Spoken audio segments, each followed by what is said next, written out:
Bienvenue sur Africa 24 dans cette nouvelle édition du QG News. Voici les titres de l'actualité.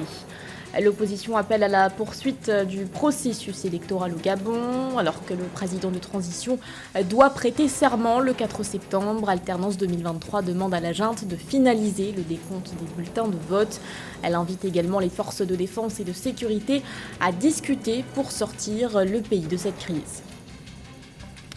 Une transition de 6 mois pour le Niger, c'est la proposition initiée par l'Algérie après le coup d'État qui a porté le général Abdourahmane Chiani au pouvoir. Et puis le bilan au Kenya de la première phase d'une campagne de vaccination lancée contre la poliomyélite.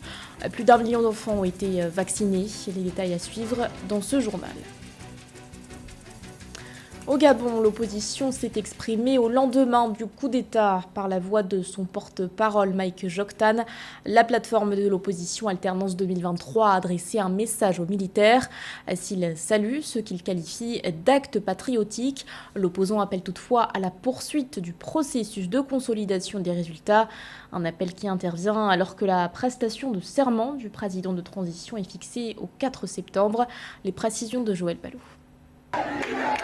Au lendemain de l'annulation des résultats des élections générales au Gabon, la plateforme Alternance 2023, saluant la réaction patriotique des forces armées gabonaises, appelle le comité pour la transition et la restauration des institutions à reprendre le processus de centralisation des résultats de l'élection présidentielle.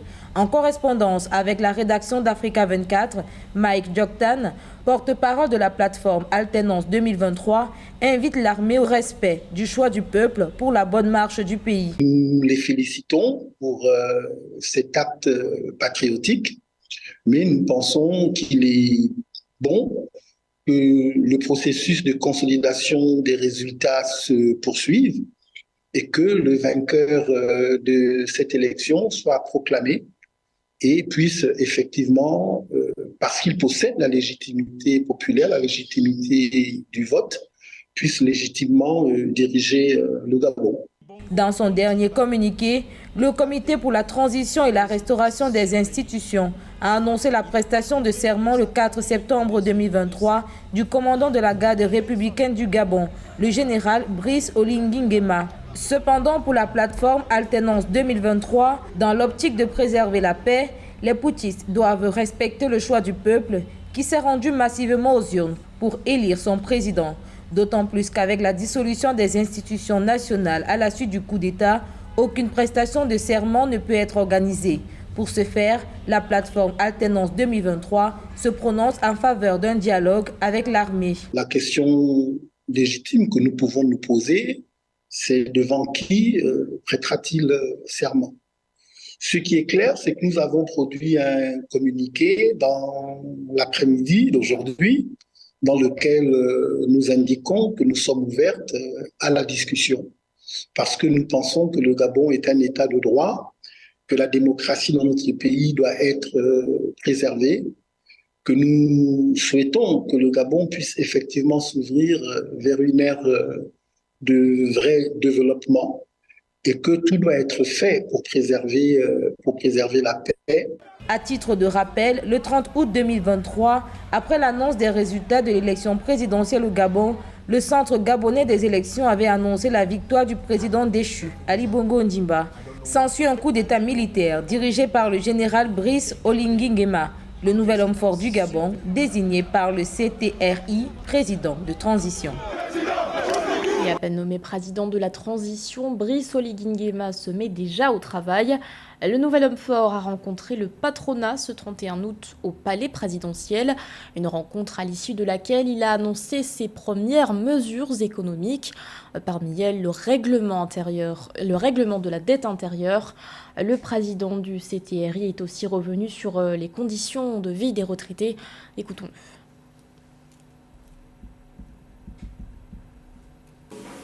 Je vous annonce que sur la base de vos propositions, que je retiens prioritairement 4 pour l'instant, que nous allons dans l'immédiat concrétiser sous la supervision directe. Il s'agit le règlement de la dette intérieure par la mise en place du club de Libreville. Même si par le passé, à la DGSS, nous avons enquêté sur le club de Libreville et qu'on a trouvé plusieurs irrégularités. Je le sais parce que j'ai été enquêteur dessus. La restauration de la journée comptable du Trésor pour mettre fin aux petites combines entre copains et coquins. L'appel systématique au système bancaire lorsqu'il s'agira de financer nos projets. Et enfin, 4, la mise sous gestion du secteur privé des 2 caisses de prévoyance sociale que sont la CNSS et la CNAMGS, afin de mettre un terme à la souffrance de nos compatriotes. Et sachez qu'à la suite de ce coup d'État, le Gabon a été suspendu des instances de l'Union africaine avec effet immédiat. Une directive annoncée ce 31 août par le Conseil de paix et de sécurité de l'UA qui a par ailleurs fermement condamné la prise de pouvoir des militaires. Lui aussi appelle au retour à l'ordre constitutionnel, mais cette fois-ci au Niger. Plus d'un mois après le coup d'État militaire, le ministre algérien des Affaires étrangères, Ahmed Attaf, a proposé une initiative pour sortir le pays de cette crise. Une initiative qui fixe la durée de la transition à 6 mois, une période bien plus courte que celle établie par la junte, qui est de 3 ans maximum. Samantha Sabirou Saboubanga. Pour mettre fin à la crise au Niger où des militaires se sont emparés du pouvoir le 26 juillet 2023, l'Algérie propose une transition de 6 mois dirigée par un civil. C'est ce qu'a déclaré le 29 août 2023 Ahmed Attaf, ministre algérien des Affaires étrangères. La proposition de l'Algérie consiste à la mise en place d'un gouvernement de transition inclusif dirigé par un civil pour préparer des élections démocratiques et transparentes. L'objectif est de permettre une transition pacifique du pouvoir et de restaurer la stabilité politique au Niger. Mon pays va lancer une initiative qui mettra fin à la crise au Niger dans un délai de 6 mois et assurera le retour à l'ordre constitutionnel. Le président algérien Abdelmadjid Tebboune avait décidé de lancer une initiative qui privilégie le dialogue politique et rejette l'intervention militaire pour résoudre la crise au Niger. L'Algérie, en tant que pays voisin et acteur clé de la région, cherche à jouer un rôle de médiateur dans cette crise. Le gouvernement algérien estime que le dialogue et la concertation entre toutes les parties prenantes sont essentiels pour trouver une solution durable à la crise politique au Niger. Dans le cadre de son initiative, l'Algérie cherchera à organiser une conférence des Nations Unies pour établir l'ordre constitutionnel, proposera des garanties à toutes les parties impliquées et accueillera une conférence sur le développement de la région du Sahel, a fait savoir le chef de la diplomatie algérienne.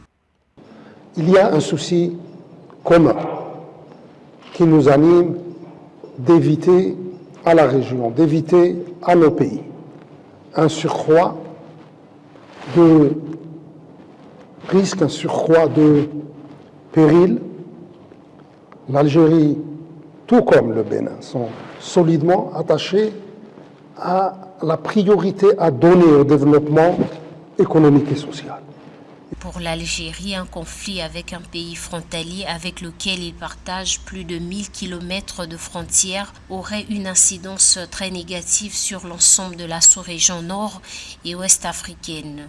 La proposition de l'Algérie vise donc à créer un environnement propice à la résolution de ces problèmes et à la construction d'un avenir plus stable et prospère pour le Niger. Le Conseil national pour la sauvegarde de la patrie, CNSP, n'a pas encore réagi à cette proposition de sortie de crise algérienne.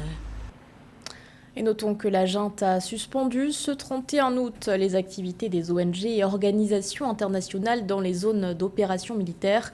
Le motif invoqué par le ministère de l'Intérieur, la situation sécuritaire du moment et l'engagement opérationnel actuel des forces armées nigériennes. Dans l'actualité également, la Russie manifeste son soutien à la junte malienne devant le Conseil de sécurité de l'ONU. Le pays a fait usage de son droit de veto ce 30 août. La Russie a en effet bloqué une résolution qui prévoyait de prolonger d'1 an un régime de sanctions mis en place en 2017. Des sanctions appliquées à des individus accusés de mettre en danger l'accord de paix de 2015. La résolution prévoyait aussi de prolonger le mandat d'experts en charge de leur surveillance. Dans les détails, le texte rédigé par la France et les Émirats arabes unis a recueilli 13 voix pour et 1 abstention.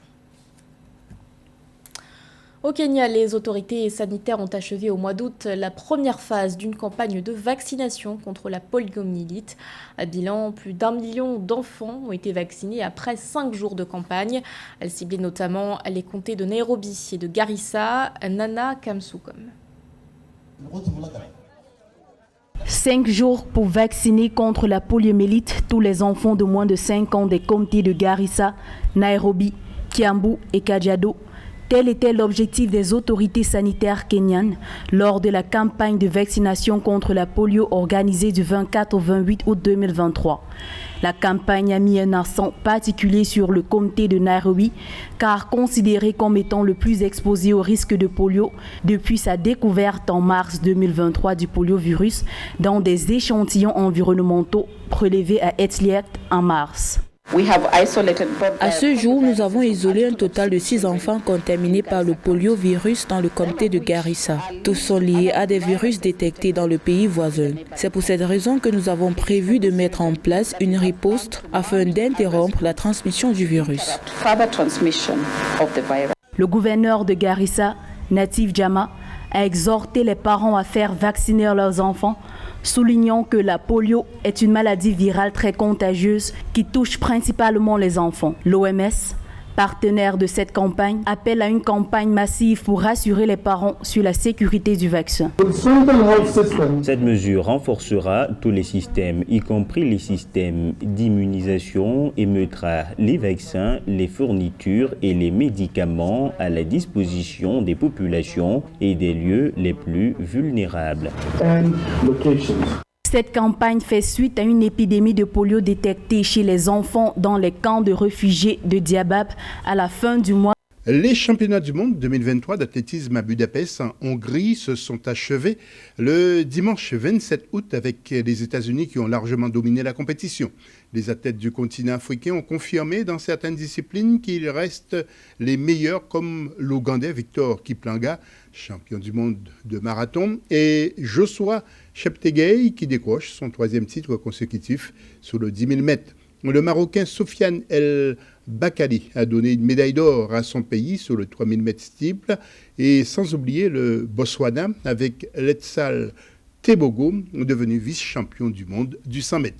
Chez les femmes, la Kenyane Faith Kipyegon, championne du monde du 1500 et 5000 mètres, l'Éthiopienne Goudaf Zegei qui a été sacrée championne du monde du 10 000 mètres, la Kenyane Mary Moraa sur le 800 pour son premier titre mondial sur la distance. Mais que faut-il faire pour battre les Américains dans les courses de sprint? Mais surtout, il faut créer cette culture que les Américains ont su faire au niveau de leur université, que les Jamaïcains ont su faire au niveau de la création de leurs idoles, le phénomène Bolt, des phénomènes comme Fisher-Price, qui ont réellement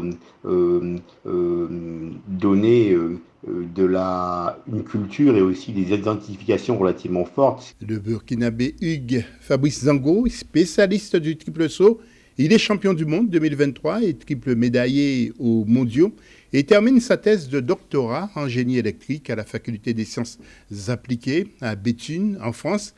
Mais en Afrique, il faut continuer à former les cadres. On ne peut pas non plus travailler sur du talent sans formation des cadres, des cadres experts. Il faut voir aussi, je ne sais pas qu'est-ce qui se passe concrètement en Côte d'Ivoire. On voit réellement qu'il y a cette émulation au niveau féminin. Au tableau des médailles, premier les États-Unis 29, 5e le Kenya avec 10 médailles, 6e l'Éthiopie avec 9 médailles, 11e l'Ouganda avec 2 médailles, 2 en or, 15e le Maroc avec 2 médailles, une en or et une en bronze, 18e le Burkina Faso et à la 26e place le Botswana, 2 médailles, une en argent et l'autre en bronze. C'était le journal de la rédaction. Merci de votre fidélité. L'actualité continue sur Africa 24.